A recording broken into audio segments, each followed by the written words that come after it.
तो Indian stock market में एक और बड़ा आईपीओ आ गया है। नाम है टेनिको क्लीन एयर इंडिया। चलिए साथ में मिलकर देखते हैं कि इस आईपीओ में आखिर है क्या और क्या ये एक अच्छा मौका साबित हो सकता है।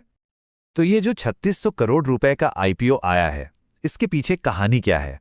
सबसे पहले तो यही समझना होगा कि ये कंपनी टेनेको आखिर है कौन।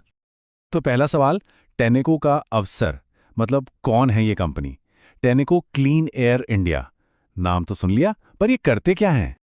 देखिए, आसान भाषा में समझते हैं। टेनेको क्लीन एयर इंडिया जो है वो एक बहुत बड़ी ग्लोबल ऑटोमोटिव कंपनी की सब्सिडियरी है। इनका मेन काम है गाड़ियों के लिए एडवांस एमिशन कंट्रोल टेक्नोलॉजी बनाना।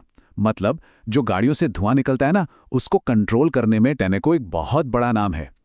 जैसे भारत में बीएसवीआई के सख्त नियम हैं, उन नियमों को पूरा करने में ये कार बनाने वाली कंपनियों की मदद करते हैं।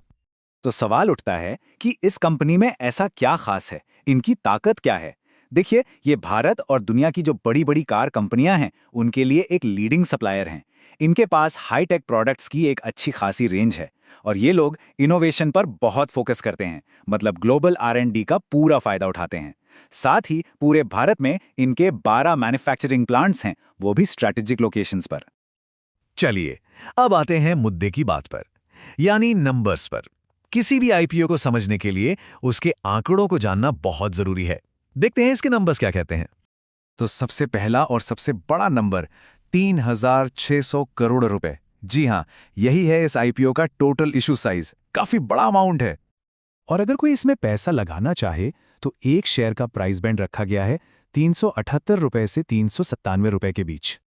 एक और जरूरी बात, यहां पर कम से कम 37 शेयरों के लॉट में अप्लाई करना होगा।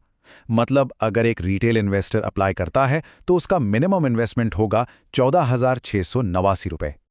अब यहां एक बहुत ही जरूरी बात है। ये आईपीओ पूरी तरह से एक ऑफर फॉर सेल है, जिसे हम OFS भी कहते हैं। इसका मतलब क्या हुआ?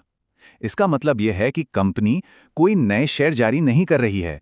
जो मौजूदा शेयर होल्डर्स हैं, यानी प्रमोटर्स, वो अपना हिस्सा बेच रहे हैं। तो इस आईपीओ से जो भी पैसा आएगा वो कंपनी के खाते में नहीं जाएगा, वो सीधा बेचने वाले प्रमोटर्स के पास जाएगा। ये जानना बहुत जरूरी है। ठीक है, तो अगर किसी का इसमें इन्वेस्ट करने का मन बन रहा है तो ये डेट्स जरूर नोट कर लें। बिडिंग शुरू होगी 12 नवंबर को और 14 नवंबर को बंद हो जाएगी। इसके बाद 17 नवंबर को पता चलेगा कि शेयर मिले या नहीं, और उम्मीद है कि 19 नवंबर को ये स्टॉक मार्केट पर लिस्ट हो जाएगा। तो अगला सवाल ये है कि ये जो इतने सारे शेयर्स हैं, ये मिलेंगे किसको?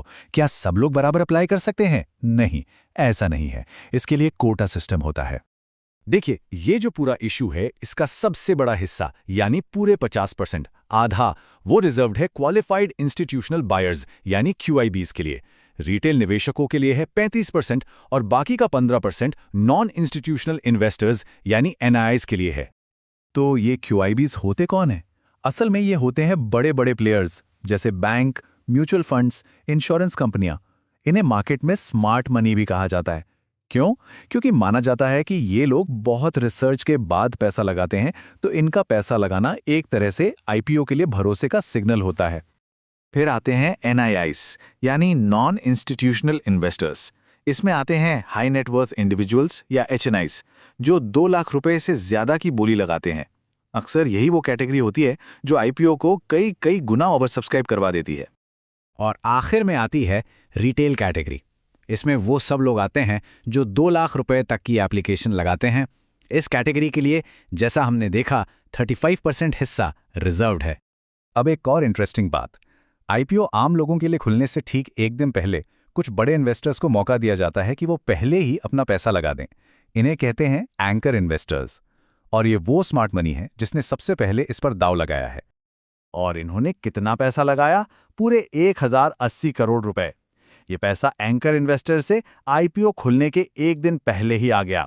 ये टोटल इशू का करीब 30% हिस्सा है। और जरा इन नामों पर नजर डालिए। SBI mutual fund, BlackRock, Goldman सैक्स, अबू धाबी इन्वेस्टमेंट अथॉरिटी। एक से बढ़कर एक बड़े नाम हैं। HDFC और ICICI प्रूडेंशियल जैसे डोमेस्टिक फंड्स भी हैं। तो मतलब बड़े और स्मार्ट इन्वेस्टर्स का इस आईपीओ में अच्छा खासा इंटरेस्ट दिख रहा है। तो ठीक है, कंपनी के बारे में जान लिया, आईपीओ के नंबर्स देख लिए, एंकर इन्वेस्टर्स की लिस्ट भी देख ली। अब सबसे जरूरी सवाल, जब आईपीओ पहले दिन खुला तो मार्केट का रिएक्शन कैसा था? लोगों ने पैसा लगाया या नहीं? चलिए डिमांड और सप्लाई को कंपेयर करके देखते हैं।